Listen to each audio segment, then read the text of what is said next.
pledge allegiance to the flag of the United States of America and to the republic for which it stands, one nation, under God, indivisible, with liberty and justice for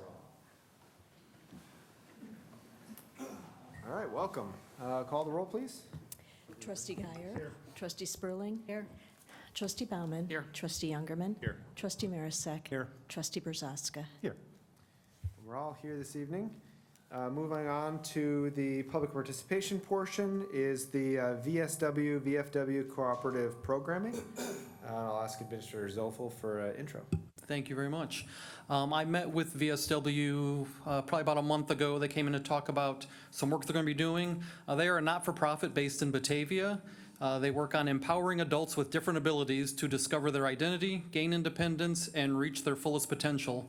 One of the ways they do that is through community supportive work, and they're going to be partnering with the VFW, and so they just want to come and talk about what they're doing. We have the board president and their executive director here this evening. Welcome. First of all, let me say thank you for giving us this opportunity to come and say thank you. I'd like to introduce the people we brought with us. If I could ask all the people to stand from VSW. They're here to show their appreciation that that what we are about to do is going to be in your community. It is exciting. It is revolutionary to the special needs industry. So thank you very much for being here. VSW is Valley Sheltered Workshop. You may have heard from that. We began it in 1966, and it was developed simply to help people who had no chance of getting a job, a place to go and do some work and receive some funds. Unemployment in special needs is over 75%. And they tell us that, well, they can find, no, they can't. They can't find work because people will have to pay minimum wage, and that's a very difficult thing to accomplish. So this was begun back then for that very special need. Valley Sheltered Workshop had operated in that capacity for some time, and about 3 years ago, as some laws were being changed, they could see that the future in that style was going to be eliminated. They brought on Hugo Saltager. I'll be with you in a minute to talk to you about the program. And the purpose was we realized that there's a greater opportunity working with special needs, where some people think special needs means they have special needs just to get even. We know that special needs means their special needs is to help them excel to who they are uniquely. So we are very thrilled to stand before you tonight and let you know that we have partnered with VFW. VFW will allow us to use their space, but not only allow us to it, but they will be bringing on veterans to man the new workshop that'll be located across the street. They will man the next workshop here.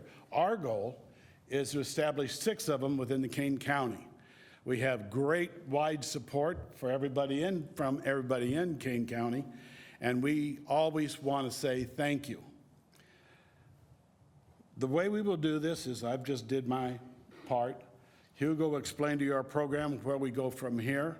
Our facility will be opening November 5th, and by the end of the year, I think we'll be at full capacity, being manned by veterans, and that is extremely excited.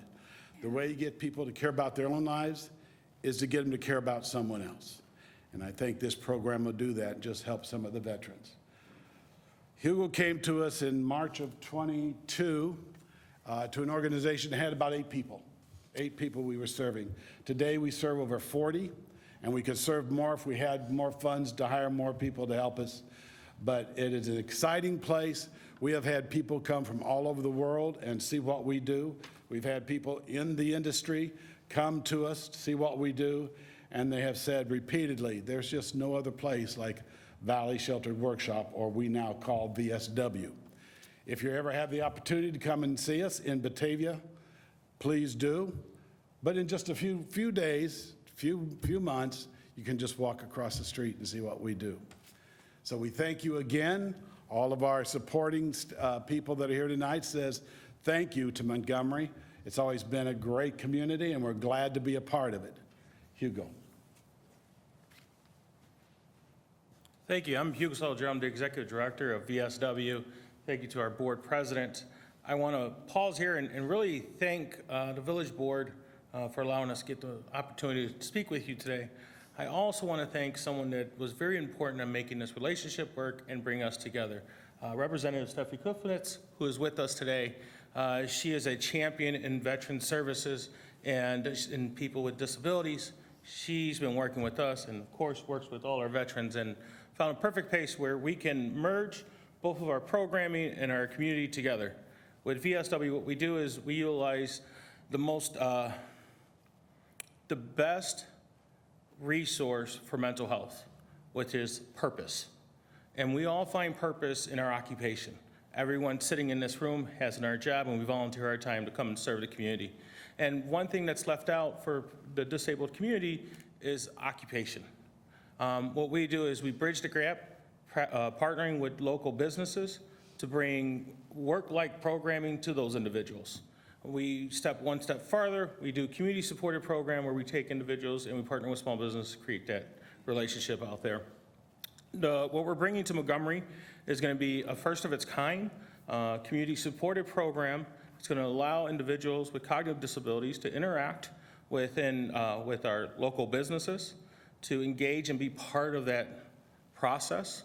It's going to be manned by our disabled vets. Disabled vets are returning to us at astonishing numbers. So we need to find purpose and create those access points. VSW does that better than anyone else. You'll see in the next few months, we're going to be operating out of VSW 2 days a week. VFW, there's a lot of V's and a lot of letters, so bear with me. But we'll be operating 2 days a week, allowing for individuals from the community to come and get served. Our vets that went out, they went to serve the country, they come back and they still want to serve. We're going to create that opportunity here for them. So I want to thank you. I want to thank everybody that's here with us. And also, I'll be remiss if I did not thank Rob Bailey with VFW for bringing us together and allowing this happen. He's going to bring the right people to the table, that we're going to create the space that not just Montgomery needs, but Kane County needs. So thank you. Appreciate it. Awesome. Thank you, Hugo. Any questions? Thank you all. Any questions for VSW?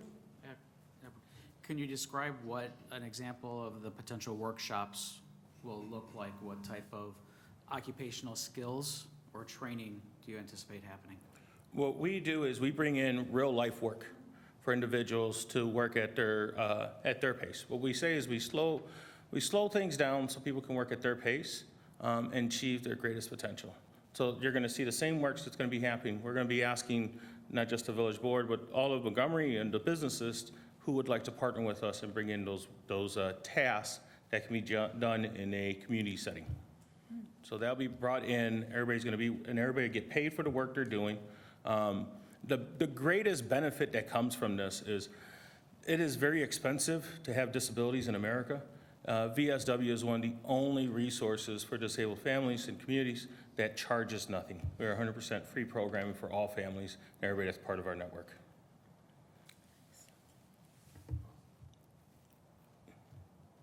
All right. Thank you. Thanks for coming. Appreciate it. Very excited what you guys are going to accomplish in Montgomery and elsewhere. So I appreciate all of you coming this evening. You are welcome to hang out all evening, or you can head home whenever you'd like. Thanks. All right, moving on to the last portion of public participation is the public comment. Is there any member of the public that's here that wishes to address the board on any topic? This is your 2-minute opportunity. Okay, hearing none, we'll move on. We have the consent agenda. I'll read the items and entertain a motion for approval. We have minutes of the October 14th Village Board meeting, accounts payable, and summary report for October 28th, the refuse report for September 24 of 2024, and the appointment of Michael Webster to the HPC. Second. Any discussion? Go ahead. Trustee Bauman? Yes. Trustee Youngerman? Yes. Trustee Marisak? Yes. Trustee Brazaska? Yes. Trustee Guyer? Yes. Trustee Spurling? Yes. That carries 6-0.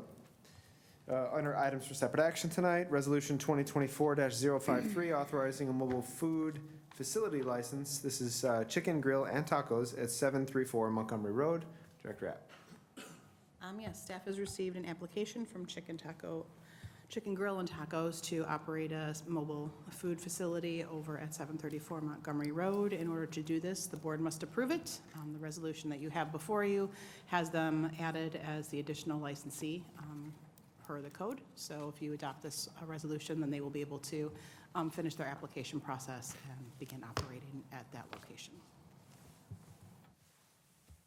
Just to clarify, this is the property that we just recently, same use, different operator, correct? Correct, same location, different operator. Okay. Any I'm comments? just going to say publicly, once again, I'm not going to support this request. It's nothing against the petitioner. I've just not, I voted no consecutively for, I don't even know how long anymore regarding food trucks, so I'm not going to support this one either. Any other comments, questions? I think we've been fairly consistent, at least on this property and in the area, that we're a lot full with mobile food vendors at this point. There you go. For some reason, only one of us can talk at a time, and right now it's me. I'm just kidding. I'm just kidding. But anyway, if there's any other comments from the board, love to hear them, or a motion. I'll make a motion to approve. Moved in second? Second. Yeah, there you go. Any other discussion or comments? All right, go ahead, call the roll. Trustee Guyer. No. Trustee Spurling. No. Trustee Bauman. No. Trustee Youngerman. No. Trustee Marisak. No. Trustee Brazaska. Okay, that fails 0-6. I want to say something, though, and I brought this up last time, because I was the only yay vote on the last one. If we're going to vote no on this, I'm going to vote no when the existing food truck licenses want to come in and be renewed. If we're going to vote no on these, we're going to be consistent. All right. The next item for separate action is B, Resolution 2024-054. This is for the purchase of our salt, $84,210. Director Wolf? Thank you, President Briley. So the village's staff is requesting the approval to authorize us to submit paperwork to IDOT for expending MFT funds for our salt purchase for this year's winter operations. Right now, currently, the pricing for this year established through CMS, $68.30 per ton. The village has requested roughly 980 tons of salt. We still have our ability to run our 20% under that amount or 20% over.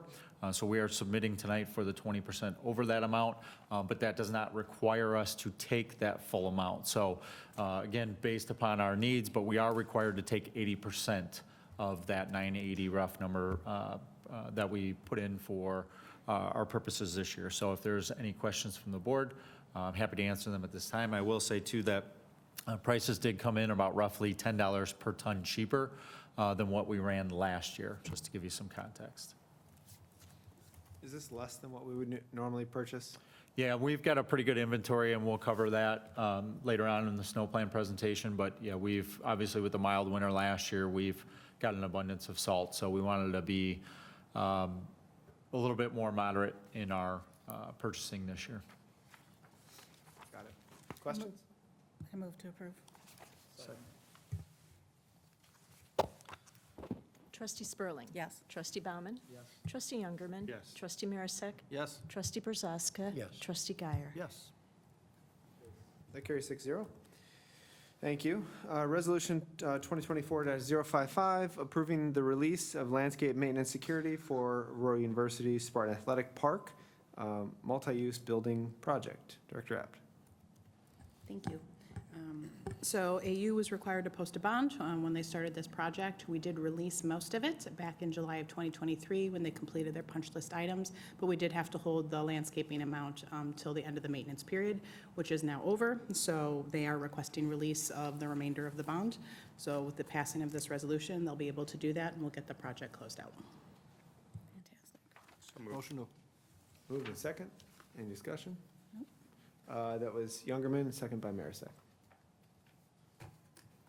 Trustee Youngerman. Yes. Trustee Marisak. Yes. Trustee Brzezka.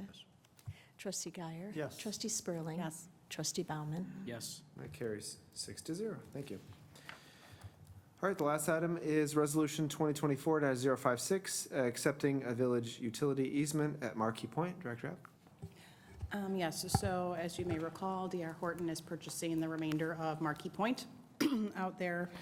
And unfortunately, they do not actually own the park site because that has already been dedicated to the Park District. However, utilities do need to get extended from Montgomery Place Apartments and Reading Drive to the west, and so they're going to need to get an easement across the park site. So this has the plat of easement on it. The resolution would accept that. The Oswego Land Park District has already discussed it out of meeting and will have the approval of it at their next meeting in November. Once they do that, they'll be able to sign the plat and we'll be able to take it to be recorded. So moved. Second. Cool. Go ahead. Trustee Marisak. Yes.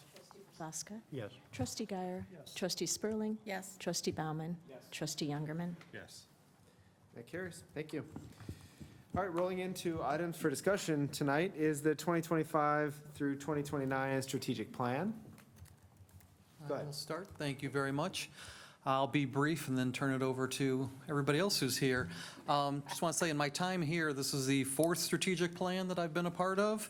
And this is the first time that we've gone beyond the board, department head, administrator level and involved staff from all levels of the village. And you can see a number of them here tonight. I just want to say it made it a rewarding and exciting process to see them take the ideas that you guys generated in your workshop, combine them with their own ideas, and develop the document that they're going to present to you tonight. So with that, I'll turn it over to Christina and Greg.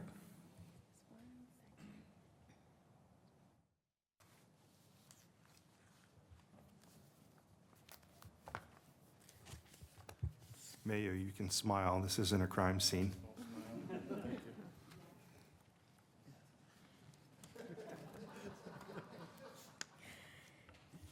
Thank you. Good evening, Village President Brawley, Village Trustees, and Clerk Buchanan. This evening, we have the privilege of bringing the Strategic Plan 2025 to 2029 for your first review. This document is a culmination of a year-long process in which the village aimed to align the strategic planning process to involve village board, department heads, and additional professional staff throughout the organization. Approximately a year ago, on October 18th, 2023, the board and department heads gathered for a several-hour retreat to discuss the visions of the board for the village and other vital needs over the next 5 years. We talked about dream projects, extreme cost savings measures, goals by department, goals for the entire village, focusing our efforts on staff, residents, businesses, and other various stakeholder groups. Following this meeting, department heads worked together and developed a leadership team, nominating staff in the organization that demonstrated the passion for government service, the drive, work ethic, and vision to enhance this process. Over the next several months, a group of approximately 20 staff members came together monthly to do similar exercises completed by the board back in October to develop key guiding principles, strategic initiatives, goals, objectives, and tasks, which ultimately became the foundation of the plan that is in front of you this evening.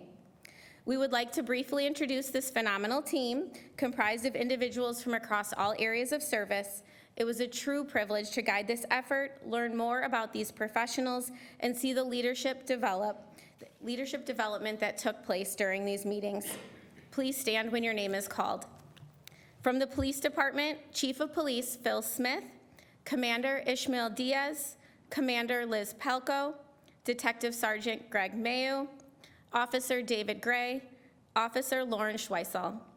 From Public Works, Director of Public Works Mark Wolf, Executive Assistant Renee Mason, Street Superintendent Sean Murphy, Water Superintendent Jeremy Moss, Maintenance Worker 2 Kevin Brzezka, Forestry Technician Aaron Miller, Water Operator Andrew Jackson. From Village Hall, Village Administrator Jeff Sofel, Assistant Village Administrator Megan Ostrico, Director of Community Development Sonia Apt, Director of Finance Jennifer Maluski, Senior Planner, Tony Ferrugia, Economic Development Manager, Patrick Burke, and Accounting Manager, Lexi Hansen. Following the board retreat, staff worked to establish guiding principles which are foundational to municipalities and reflect the direction gathered from the village board during the initial retreat. These guiding principles are as follows. Be a high-performing local government. You strive towards community engagement. Be a strong stakeholder steward.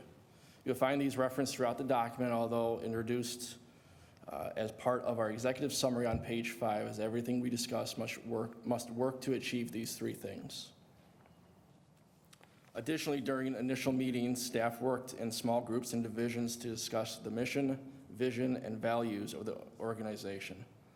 Tonight, as part of this process, staff is proposing edits to both the village and police department mission and vision to best align with our current practices, policies, and growth. Additionally, we are proposing a unified set of values that would be consistent across all departments within the village rather than having a different set of organizational values for the police department and village as it was previously set in the past. I will call your attention to page 11 of the document in which these new statements reside. Over this year-long process, staff worked together and in small groups to develop 6 strategic initiatives in which to guide the village over the next 5 years. These initiatives and the goals, objectives, and tasks included our formal outlines inspired from the board's direction, guiding by staff input, and formatted for the purpose of this document. This document is long and all-encompassing. Each strategic initiative begins with a description and overview which defines the strategic initiative and sets the path and importance of the goals and objectives included in the following pages. Staff worked to align the document with our budget process, include essential projects, imperative policy review, and recommendations to enhance our level of service to the community of Montgomery. In a moment, you will get to hear from a representative of each of these small groups and learn more about each of the 6 strategic initiatives developed as part of this plan. This document will serve as a guide, a map of sorts as we move forward in the next several years. Through tonight's presentation, staff will highlight an area of their sections they are most proud of or excited about. This is only a small snippet of what you'll find included in this extensive report.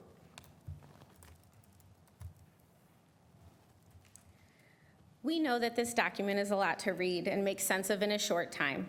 We ask tonight for your listening ear as we preview all the good that this document contains. Following tonight, Administrator Zofel and I will be available to answer questions, discuss any items in more detail, or direct you to areas of any interest to make your review of this document a positive process. We hope to bring this document back for board adoption at the last meeting in November, giving the board approximately 4 weeks to work within your schedules and time to provide any additional information and clarification needed. We would like to highlight a few things to consider while reviewing this document.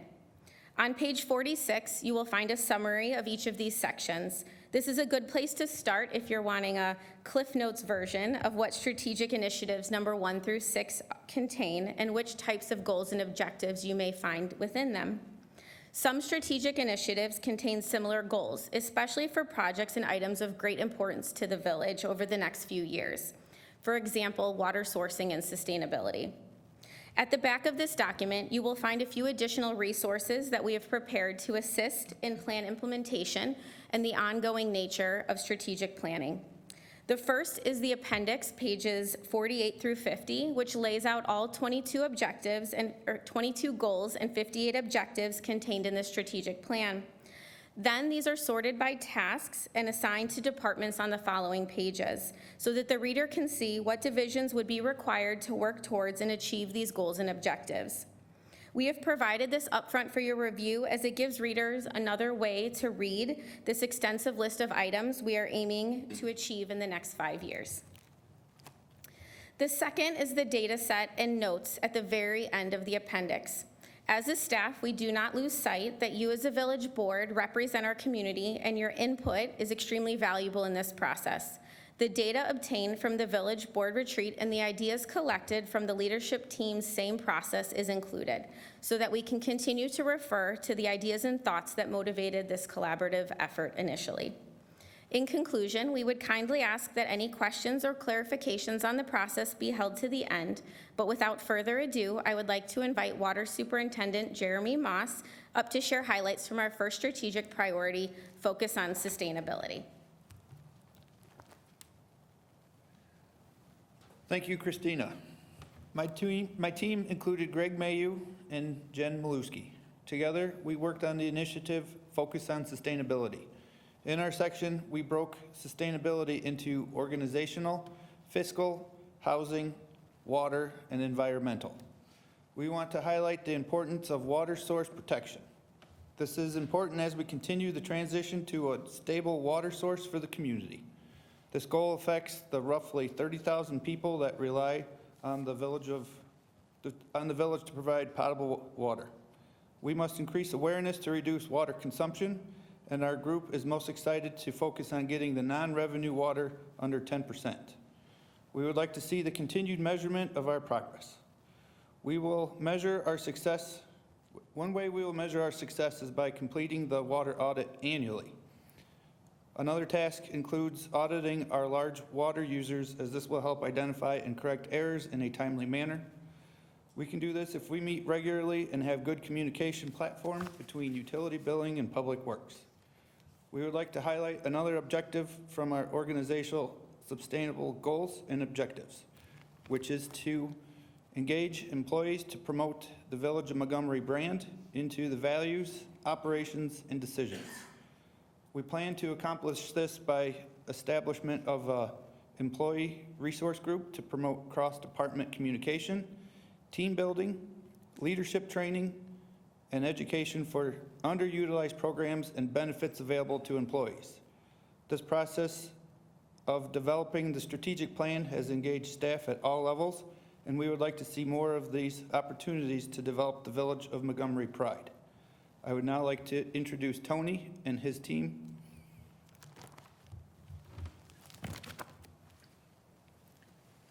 Hi, yes, I'm Tony Ferrugia. I worked with Chief Phil Smith and Sean Murphy on Initiative 2, Professional Governance.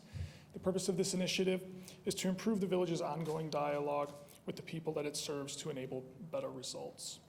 We'll do this by improving and expanding our communication between departments and with stakeholders, and by ensuring that staff provides fair and professional service. Today, we wanted to focus on responsiveness because it's important that customers understand that they are our priority. Specifically, we want to talk about turnaround times. We're always cognizant of responding in a timely manner, but we're now implementing tools that will allow us to know how we're doing and where we can make our customer service even better. To start, we're going to improve interdepartmental awareness. By improving internal communication, we'll make it more likely that the first person to pick up the phone will have the answer the caller is looking for. And if they don't, then they'll know exactly who will have that answer. We're already implementing Ring Central, our new phone service, and later this year we'll start using BSNA, our new enterprise resource planning system. Ring Central will allow us to see how many staff people a caller has to speak with before their question is answered, and how long they have to wait before receiving a call back. BSNA will allow us to track how long customers wait to get a response in an application or a petition. We'll be able to analyze the data from these programs to identify barriers and determine areas for improvement, which will allow us to create reasonable benchmarks for turnaround times. And finally, we want to make sure that staff is accountable not just to the board, but also to stakeholders and customers. We'll do this by making response times clear on our website and our applications. And each of these steps should reinforce that customer needs are our priority. Next up is Kevin, who will talk about Initiative 3. Thank you, Tony. Good evening. Tonight, our group, consisting of Lexi Hansen, Lawrence Weissall, and Director App, will be highlighting the third initiative, the need to invest in internal and external stakeholders. Internal stakeholders being employees, officials, and volunteers within the Village of Montgomery, and external being the residents, businesses, and community organizers. The group feels the need to put emphasis on this section because fostering strong relationships and positive engagement with both types of stakeholders is key for the village to establish a positive culture, therefore enabling us to build trust, facilitate teamwork, and enhance our ability to act and address challenges. A specific goal we wish to highlight is to recruit, hire, and retain high-quality employees. We feel this is an important goal because the village is only as good as its team, and a team of positive, motivated individuals is going to ensure we are providing a high level of service to the residents and businesses of the Village of Montgomery. A specific task that can be associated with this goal is to encourage and promote opportunities for career development that are designed to foster a culture of growth and upward mobility. An example would be to identify and provide opportunities for training and skill development beyond current job descriptions. Another item our group felt we should mention was the evaluation of staffing levels throughout all departments, ensuring we have the proper amount of personnel, allowing the village to provide high level of service across the board. To finish up, the goals and tasks in this initiative will allow us to put emphasis on creating and maintaining a positive culture, which is something we feel will be a large contributing factor to the future success of both internal and external stakeholders. Ladies and gentlemen, thank you for your time. I would now like to introduce Andrew Jackson with the fourth initiative. Thank you, Kevin. My group, consisting of myself, Megan Estraco, Ishmael Diaz, and Aaron Miller, had Initiative 4, which was centered on promoting and fostering civic engagement. To achieve this goal, we must expand our community outreach efforts, heavily promote the ones we already have, and provide outlets for the community to give feedback on the efforts to assure that we tailor our plans and to the needs and desires of the residents.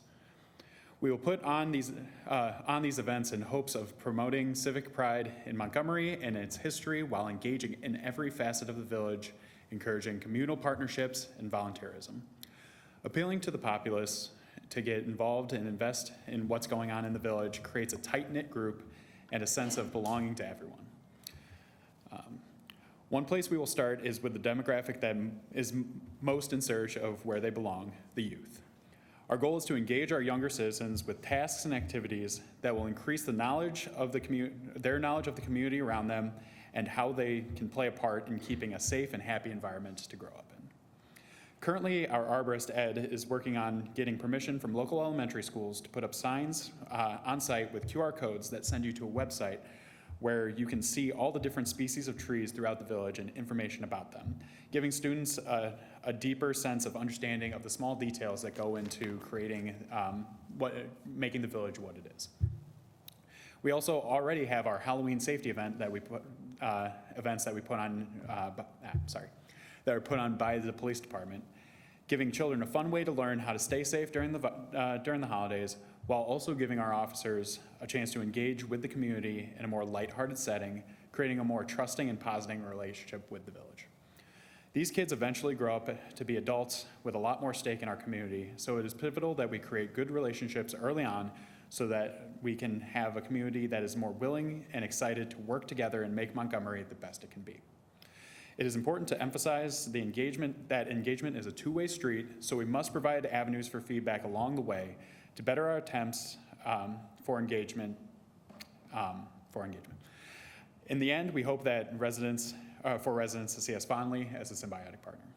Next, I would like to introduce Commander Liz Balco.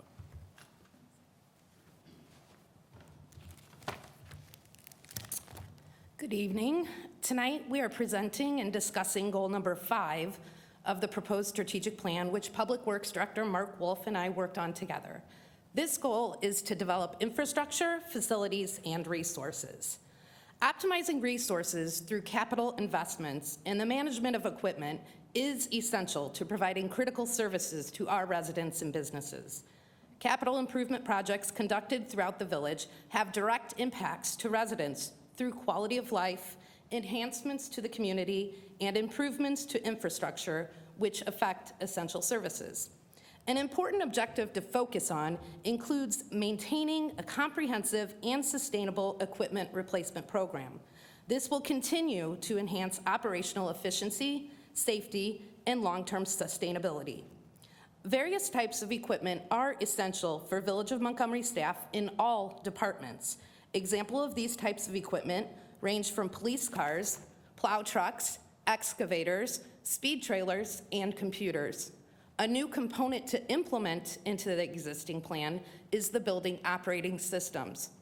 These systems consist of HVAC, card access, video security, and visual audio systems and equipment.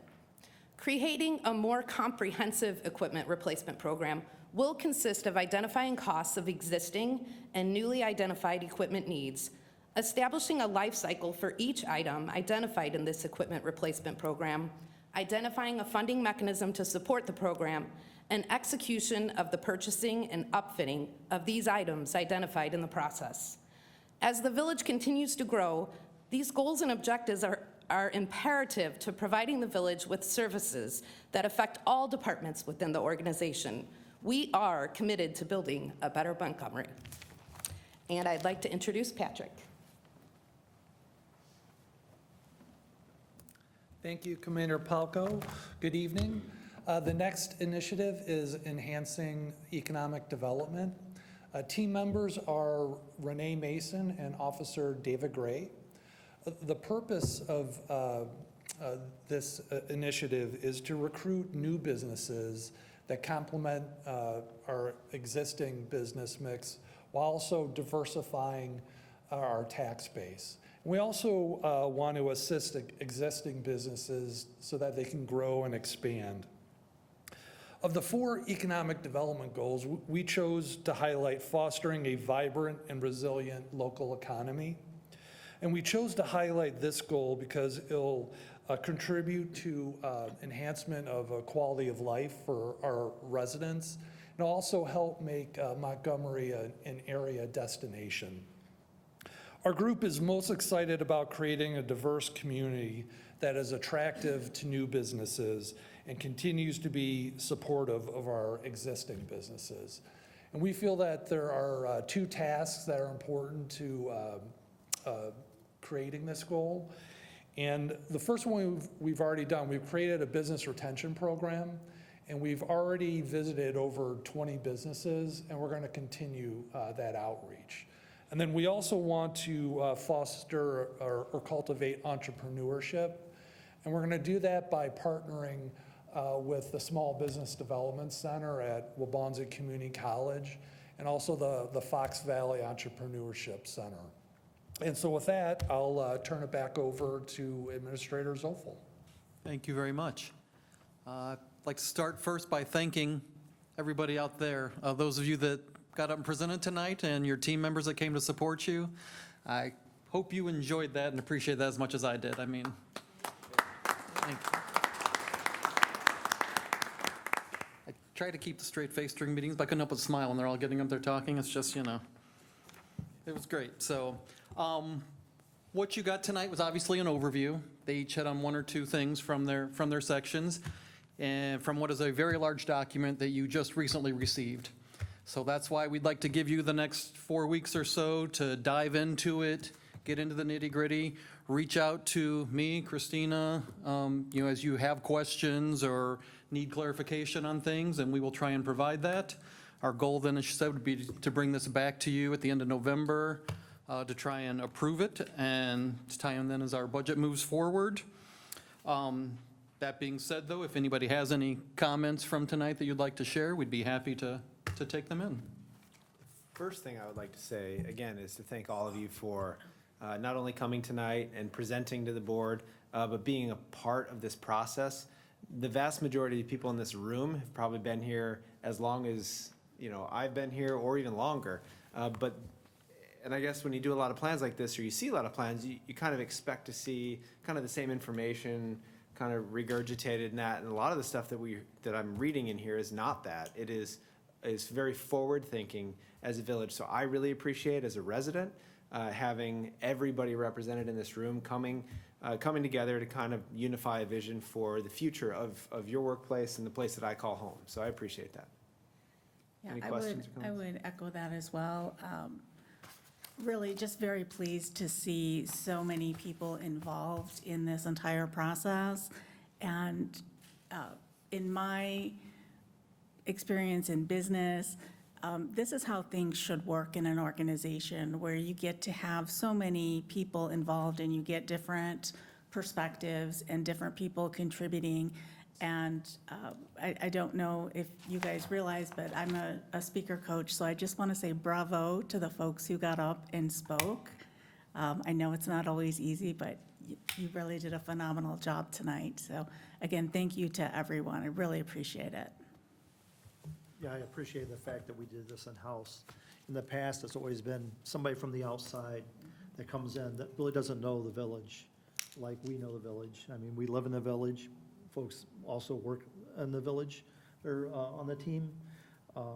And I just think it was a lot better this time because I was around for the last one. And it just, you know, you have someone come in from the outside and you're kind of like, well, what do they really know? They're just taking, you know, they're just taking boilerplate basically and they're throwing it at you. But you people live this every day and I really appreciate the fact. I've sat on committees when I worked for the village and it can be very rewarding. It usually is, but it can also be very stressful because you have your normal jobs to do, right? And nobody's doing them for you while you're on the committee. So it's really a huge commitment that you made to be on this committee. And I really appreciate you taking the time and doing it. And very impressed that everybody showed up tonight that's on the committee. I have a question. One of the things I want to touch on, I think a few years ago, and this is for you, Jennifer. You, everyone on the left side of the room. You. Been sealed out. We had been discussing, I think we approved the purchase, and I think we're in the process of implementing software technology that allows the computer systems and everything to essentially be on one system as opposed to non-intercommunication. Have we've released that and it's starting to work? So we actually have the BSNA team coming next week. We are scheduled to go live November 12th. So we are all extremely excited and gearing up for it every day at this point, so. Okay, that's some good timing for the question. Okay, thank you. So a lot of thanks go out to everybody. I think especially noting that the effort of your normal day-to-day jobs that you're doing, the committee work, but that many of you are not residents of Montgomery, but are investing in this. So I think that means a lot. It's easy for us to sit up here and have internal workshops on what we want to do and what we value as residents here in Montgomery and as representative of residents of Montgomery. But I think having your input and especially buy-in to all of this, maybe bringing some external factors of what's going on in your community as well. What works in your community, what could carry over and work well here in Montgomery. So bringing that all into the table, I think, deserves a word of appreciation as well. So I look forward to deep diving into this a little bit more and seeing what's in there. And I like the piece of, I did not number it, whether it was number 3 or number 4, but really enhancing the youth piece of it. How can we involve the youth of our community into what's happening in Montgomery, keeping them engaged? I can remember years ago, Steve, I don't know if you remembered this, I was still on the school board, and you're like, can we at least have a junior high in town? That was your point, something to really focus on, and I think that could really go into that youth piece. What can we do in this community that's gonna rally our youth around something, because they are going to, all right, the youth, we talked about this at the 4K, right? The children become the adults, and so how can we really bring them into focus or become a viewpoint in this strategic plan? So I look forward to learning more about that piece. I just want to say thank you again. This took many of you outside of your comfort zone with getting up and speaking in front of the board and just working with folks. I had the pleasure of speaking with several of you prior to this evening, and the response of being able to work with and interact with folks that you know work for the village and you've known them for years, but you've never really worked with them. And I really think that crossover piece is critical for us building a continued staff going forward. So again, hats off. Thank you all for participating and the amount of hours that you put into this. So, and it's reflected, so thank you. I'd also like to thank you. I was not in the seat when this started. Tom Bessinger was, and I'm sure he would be very proud of where we're at right now. So I'll convey that to him. But I think we do have the cross-department communication down pat. I have a lot of compliments from residents about how well the village works together from department to department, and I just wanted to convey that to you guys. So good work and continue. Thank you. All right, if you have comments for staff, mark them up, send them in, and we'll look to approve this at the November 28th meeting. All right, thank you all for coming, I appreciate it. All right, moving on to item B, and maybe your boss told you that you had to stay, but you certainly don't have to stay. You can leave. We will not be offended. All right, snow and ice control plan is up next. Presentation from Mark, I believe. And it's going to be a riveting presentation on snow removal. You just changed the dates, or? I mixed up the slides a little for you, too. Did you?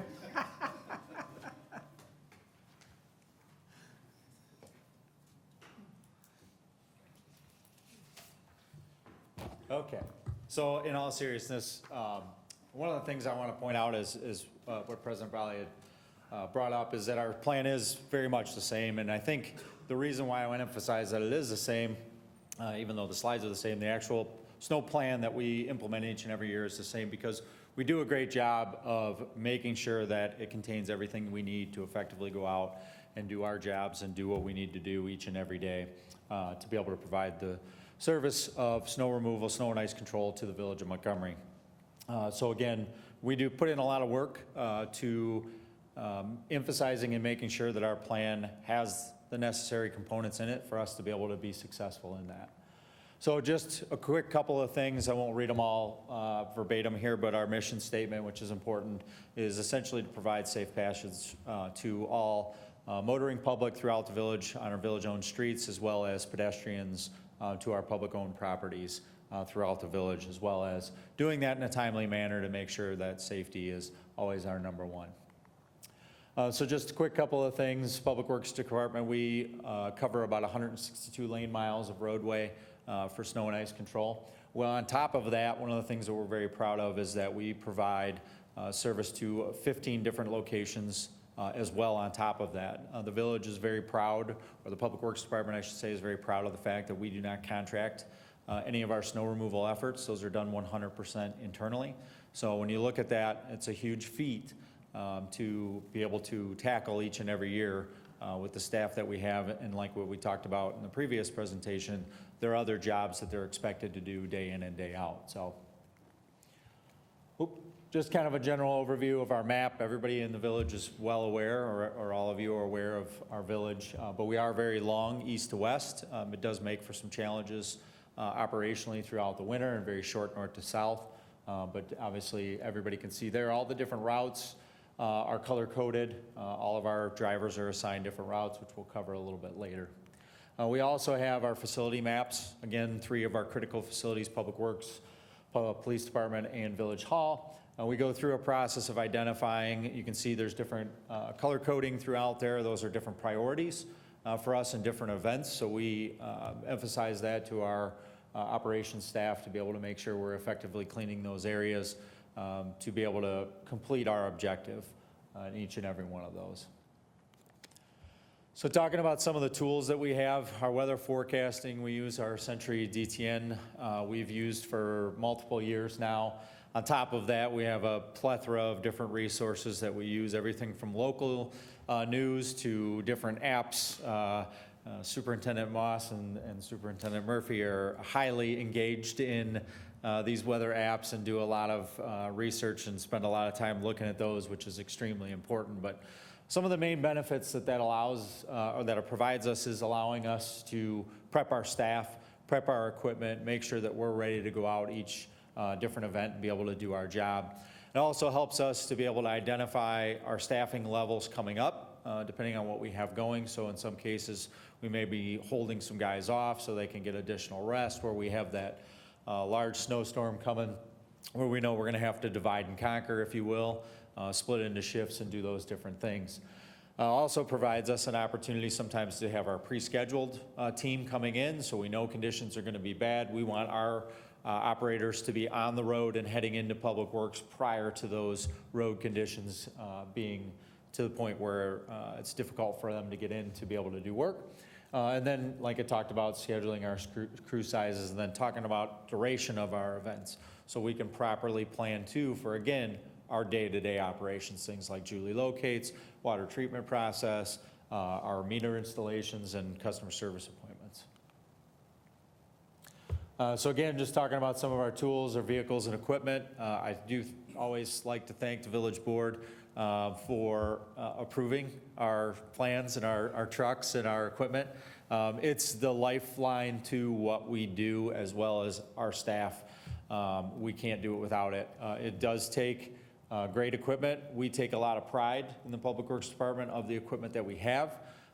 We push really hard for being able to prolong the life of those vehicles to the best of our ability. But there's a lot of great features to a lot of the equipment that we have, which I'll touch on here in a minute. We also have been utilizing our anti-icing and de-icing program for the last several years. That started with an IGA with the Village of Oswego, and we've been doing where we're obviously trading them for material for sections of roadway that we treat within the Village of Oswego as well as throughout the village. We're ramping those efforts up this year with the additional swap loader truck. We now have 2 1,800-gallon tanks.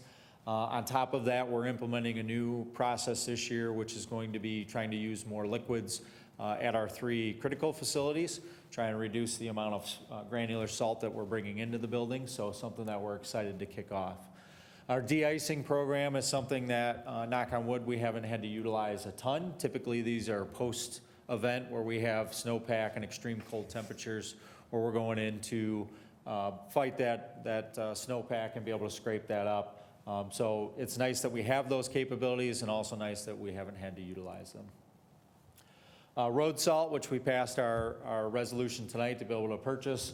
We're sitting right now on about 1,500 to 2,000 tons, which may seem like a lot, but in a year where we have a lot of events, we can go through that pretty quickly with 162 lane miles of road on top of those 15 facilities that we are out there. One of the things we take a lot of pride in as well is the fact that we do no preset application rates. And what I mean by that is myself and our superintendents, we calculate or we decide each and every event what our application rate is going to be when we go out. So it can be typical that some organizations may use a set rate throughout the year, and that's the truck, it's set, and they go. We don't do that, and the reason for that is because every event is different. And we want to protect the resources that we have in our village, which one of them is the Fox River, as well as Waubonsie Creek, and others. So we are very conscious of that. And the way to do that is because we take time each and every year to calibrate our trucks. So what that does is that ensures consistency across our routes. So what it means is that each and every truck, when we put out to those different zones, we're getting consistent application rate, again, dictated by the supervisor at that time, to make sure that we're giving a uniform, or to the best of our ability, a uniform coverage across and cleanliness across the village. So something that we take a lot of pride in. So again, we've gotten great prices this year. We talked about it just before. We're at about 980 tons is what we've ordered this year, so we're sitting on some stock, so we should be in good shape. Of course, we always have our challenges. Staffing, like we talked about, our day-to-day jobs that each and every one of our employees do. I touched on them earlier. Can be always something, and then those long duration events can be challenging as well. Trying to manage our team and make sure we have key members on different crews can also be something from time to time that's difficult to deal with. Our garbage collection is always something that we battle. Residents, we know, love to put their garbage cans in the street in front of their home. Makes it very, very difficult for our drivers to maneuver around without knocking them over. But more importantly, effectively cleaning to the curb line, which is very important and something that we stress a lot because as we continue to get events throughout the year, that snow just creeps further and further out and impedes things like mail service, obviously parked cars on the side of the road, trying to navigate traffic through. We also have things like our emergency water main breaks that pop up in the midst of snowstorms, which they love to do, as well as things like our water production operations. And then, of course, we deal with traffic concerns at rush hour times of the day that we're always fighting So just kind of going over our typical route assignments. This has got all of our different plow drivers and how we kind of set them up. I will tell you that our plan is not a plan that's executed to precision. It is a flexible document, meaning that all of these staff members that are assigned to these routes change. Change in the aspect of we may have 2 people from Zone 1 that come in on the same shift. Obviously, they're not going to plow the same route. We have different events where we do split crews. We want to try to put all of our personnel in our larger vehicles that have higher assault capability, heavier plows, things like that. So this plan is to implement when we have a full cleaning crew out where we're doing our tandem plowing operations. So the last thing too, again, is just thanking the village board for our support. Public Works is obviously, we get a lot of angry residents throughout the winter as we perform these operations, but we push through that, and we appreciate your guys' support throughout our operations to be able to do that again, both with our vehicles and equipment, and then just, again, the general support that we're out there trying to do our best given the situations that are there. And then lastly, I want to thank our Public Works staff, everybody from the top down. It takes everybody throughout the winter to be able to manage our program and push through everything. Renee takes a lot of calls from angry residents. She takes the brunt of it up front. Sean and Jeremy do a great job of managing the team out there. So again, couldn't do it without them and couldn't do it without your guys' support. So with that, if there's any questions, I'm happy to answer them, but that's what I have tonight. I have a question. One of the biggest variables in here, and it seems like it's an issue every year, is vehicles parked on the roadway, and it prevents us from going curb to curb as far as cleaning the street. Chief, Mark, and Jeff, how are we going to navigate that? And we always say that we're going to cite people, but we always seem to give them a free pass. And it's almost like we're rewarding the bad behavior. I know earlier this year, we talked about an increased fee structure or fine structure for various things. And I was talking to you about this today, and just, it was coincidence that it's going to come up. How are we going to solve that? How are we going to continue to get the message out to residents that, because it used to be what, a $25 fine in the beginning? Or something stupid, right? Stupidly simple that they're not getting the message. So I'm interested in seeing what you guys come up with as far as the increased fine and if it corrects the behavior. So as far as operationally, which is what I feel comfortable answering out of that question, is operationally, we typically, our guys can't call our dispatch for every single car that is parked on the road when we're out trying to clear the roadways. But what we do have is we instruct our guys is when there's multitude of cars on one street where it's affecting our abilities to perform removal, we'll call dispatch. And the PD does respond. They do a great job of coming out. They do a great job of being proactive when, again, their call volume supports that. Everybody has to understand when it's snowing, there's typically accidents. There's different calls that they're working on. But I have personally seen the police department staff out ticketing vehicles or taking a proactive approach and just trying to knock on doors and get people to move without that process of ticketing to try to educate our residents to make them understand before we go that point of finding them. But obviously that is a recourse that we do have. I've been a village board member for 12 years, and we try and educate them every year. At some point, you need to move from education to enforcement. Have the CSOs been able to help out as far as writing citations? Can they write those citations? Okay.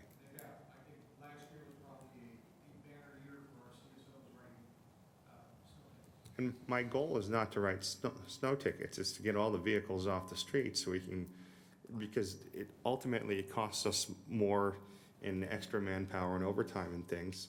And when we're doing that, we're not focusing on the other things that we should be focusing on. So my goal is not to necessarily cite people, but at some point they need to learn. So to build on what Trustee Youngerman is saying, perhaps in the budget discussions, we can look at signage, saying no street parking after X number of inches, something like that. So that we have those signs throughout the village. We swap those out with our water conservation signs each and every year. So they're Oh, that's littered- where I saw them. They're littered throughout the village. So kind of deceiving because we don't see them in the summer, spring, Right. summer, and fall months. But then we're actually in the process of switching those out now. So that's our local ordinance, no on-street parking after 2 inches, accumulation of 2 inches of snowfall. And again, I think to Trustee Youngerman's, it's an education is really what we push, which is part of why we do this presentation every year, is to try to continue to flesh these challenges and these things out. We talked about garbage cans, we can talk about parked cars, we talk about a lot of different things. Mailboxes is obviously something that comes up. We do our pre-winter mailbox evaluation, which we started, I think it was last week or the week before. Again, we try to take a very proactive approach to trying to educate our residents and make sure we can reduce the inconvenience to them as much as possible. So I did have, were you done, Steve? So because I know you have several of your staff here, I just wanted to let them know that in my time sitting here, I have received far more compliments regarding the streets in Montgomery compared to other places. You know, if people are commuting, they can tell the difference when they come into Montgomery. The streets are in such better shape than most other places. So I wanted to share that with you. The other thing I wanted to say, and unfortunately, you're saying, you know, Renee takes the brunt of a lot of those angry calls, but I wanted to let your staff know too that we are supportive of you guys out there, of the folks that are actually out there doing the removal of the snow, and of course, you know, again, Renee taking the calls. You know, we support you and just want you to know that we appreciate you, that you're out there doing that and taking care of the community. Thank you. We should institute a ride-along program with the snowplow driver. I think residents would be, yeah, and I know as a driver, I wouldn't want it, but it's an eye-opening experience. We'll put that in I've the plowed suggestion snow for box. 20 years, and it's a pain. Well, for that to work, you have to be paired with a driver, and you get activated when that driver gets activated. It's not that you come in at 7 o'clock at night and ride for 2 hours. So when the cops call the driver, or Mark calls the driver, you get called in, so you get the full experience. You know, and I've told that to people before, and they're like, well, what happens if it's like 2 a.m.? I got to go to work the next day. Well, so do these guys. Right. So, yeah, you want to get experience, come in. And I would add, too, about the parking. I think part of the problem is our ordinance of 2 inches or more.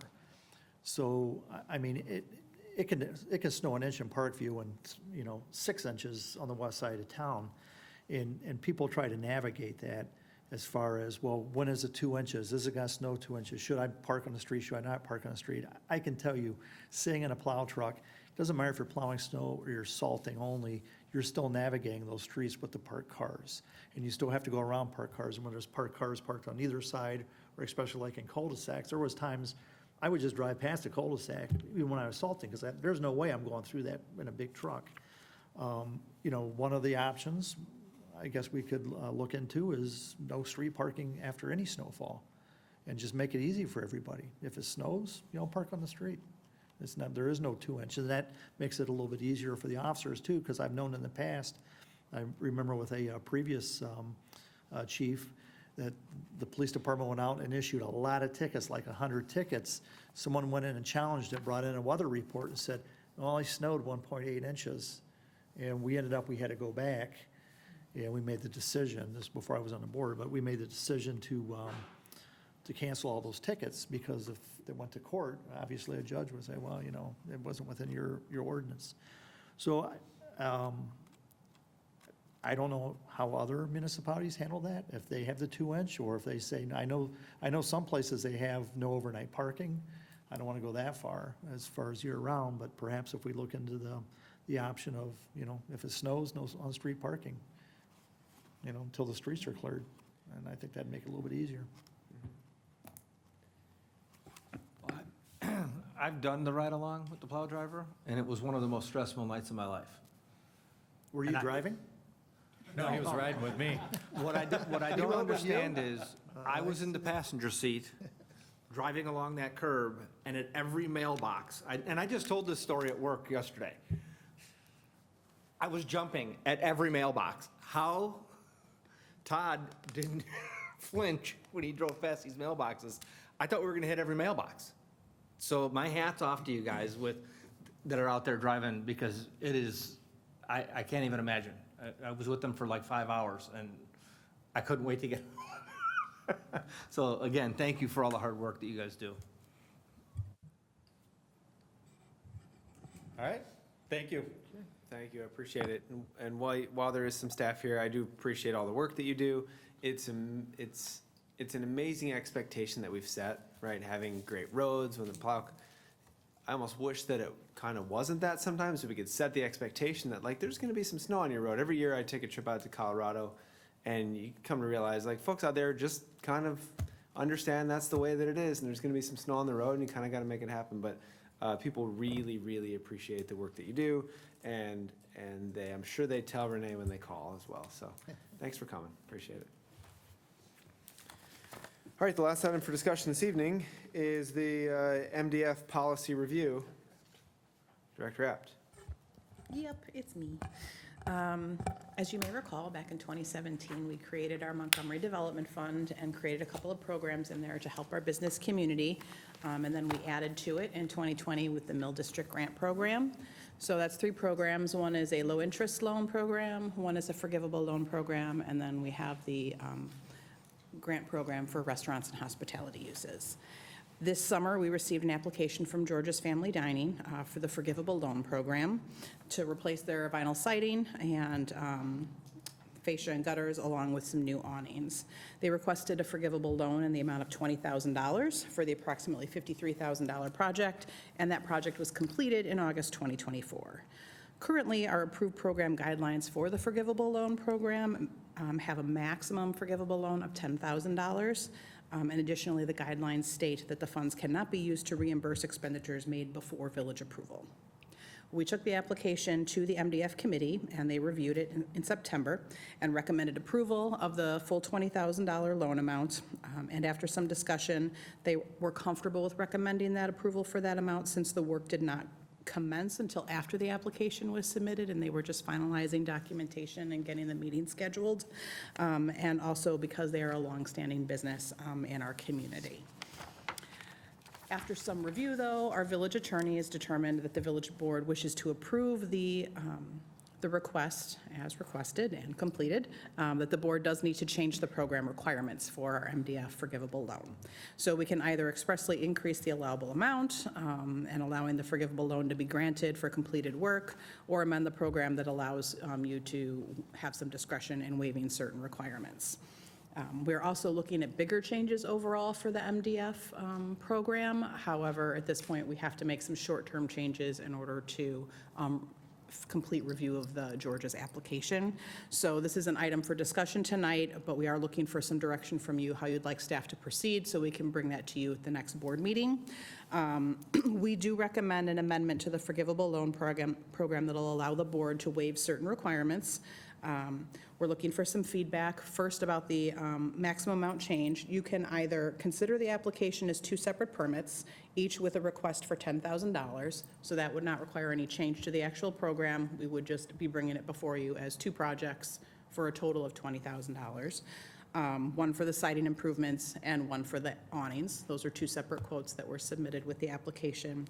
Or we can amend the guidelines to state the maximum is $10,000 or up to $20,000, where the board determines that the project furthers a strategic goal, objective, policy, or plan of the village and benefits the village's development and growth.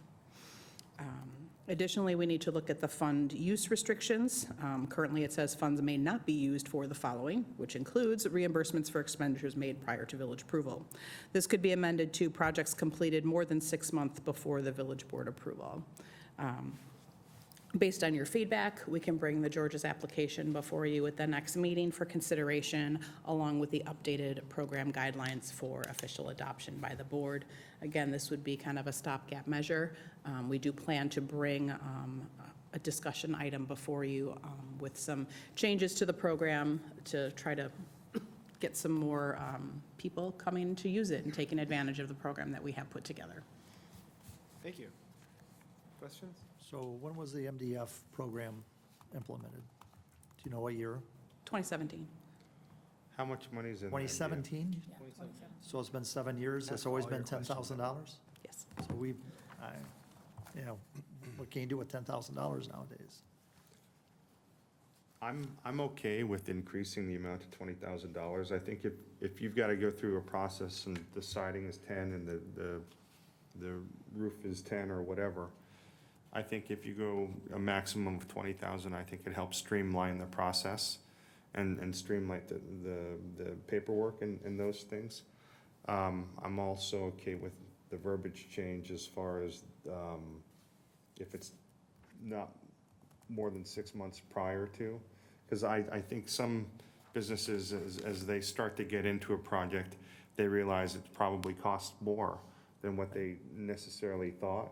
And then it may be a situation where let me go to this MDF fund and see if we can't do something there.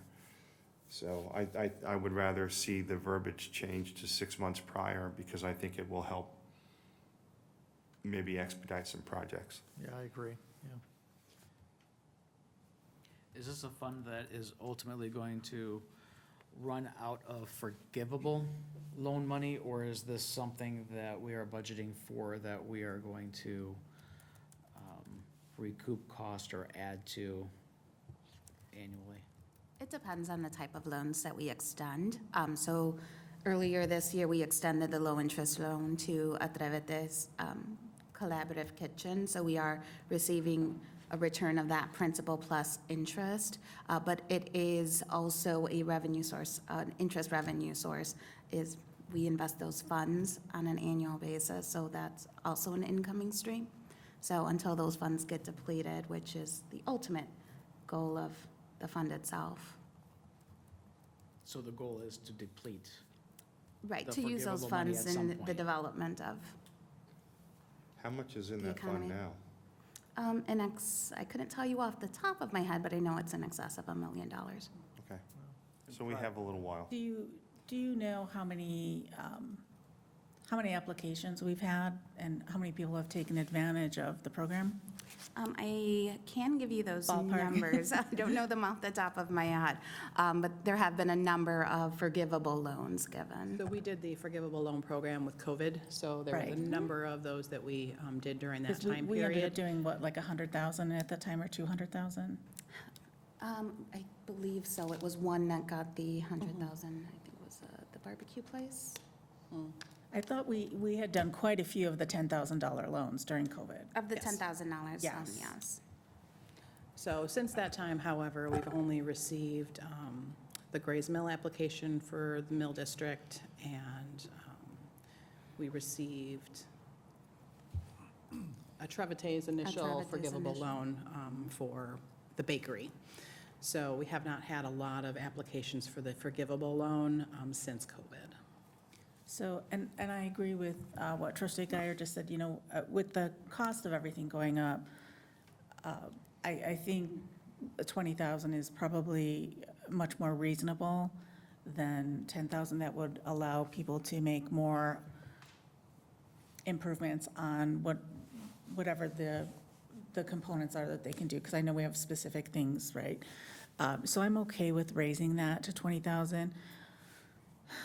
Initially, and when this particular one was brought to my attention, I was comfortable with the fact that they had already put in their application, and it was kind of a gamble. I mean, they probably figured, yeah, we'll probably get it.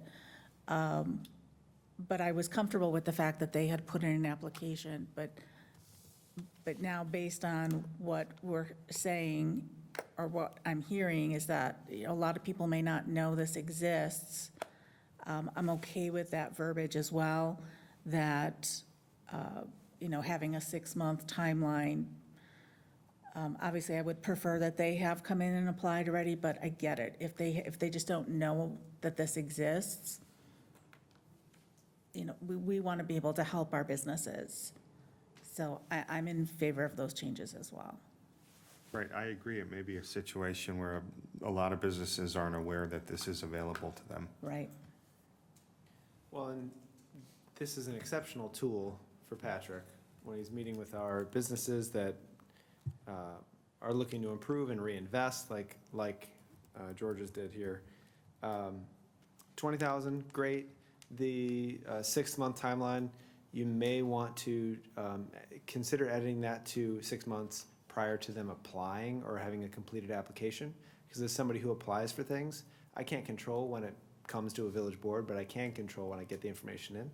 Just something to consider. Right, and the other thing, and I'm sorry to interrupt you, the other thing I was going to add too is I certainly don't want to hold somebody up either with saying, well, no, you have to come and apply, and you just don't know how long it may take for them to get a contractor to come in as well. So, yeah, I would be in favor of saying when they apply.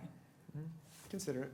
Right, or if you have a contractor that says, yeah, this is my price, but I'm a little light on work right now. If you can do it, within the next Right. 30 days, I'll knock 10 or 20% off that price to keep my crew busy. Now, we don't want to, be in Right, the we way don't of want to that hold that process. up. Yeah, Yeah, exactly, exactly. I would like to see the verbiage still included. I think when we started the discussion, it was 10,000, adding verbiage with board approval to go up to 20, and it sounds like we've got enough motivation to go up to 20, because, 10's not gonna get you very far. But I think for the encouragement, I'd still like to have verbiage added that a business could still come to the board with any project, any dollar amount to apply for this loan program. Yeah, we have our standards, but maybe depending on location, scope of work, what may be needed, there may be some special approval that we could offer to business owners, because even with 20,000 sounds like a large amount, it really is not going to get you far in a commercial property. I mean, seal coating and striping a parking lot is terribly expensive. So I would still like to add that verbiage in if we could. And that, I believe, we're talking about the forgivable portion, correct? Right. So if they wanted more, they could apply for the low-interest loan. Right. It could be a larger amount. Okay. I agree with Trustee Bauman. I kind of would like to, I get the 20,000. This is a specific subset of the larger program for the low-interest loan. It's not so much the village funding your entire improvement, it's the village kind of helping, kind of kickstart your project. So I really like the way that it's set up with those two exceptions we talked about. Clear direction. Appreciate that. Solid. All right, anything else? That's what we're here for. New and finished? Trunk or treat was Friday night. I think it was 6 to 7:30 or something like that. Great turnout, a lot of kids. It was consistent throughout the night. Great weather, and everyone had a good time. All the kids got a lot of candy. I know that the dentist should be pretty busy here in the next year or so. Cool. I'd like to say on September 23rd, we had a Halloween children contest. We had 154 winners, which is probably the largest we've ever had for Halloween. I'd like to take this time to thank all the people that were engaged in that, and also the judges for all the hard work that they did. Much appreciated. Cool. The crosswalks and crosswalk signs were installed. Thank you, Mark, for getting that done, Public Works. I think everybody probably saw the electronic data from the traffic study for a week. I was wondering if we couldn't put that out there again, perhaps for a longer period of time. I would just like to see how that data proves out, especially over the winter. I'll say the same thing I said before. I use Concord a lot.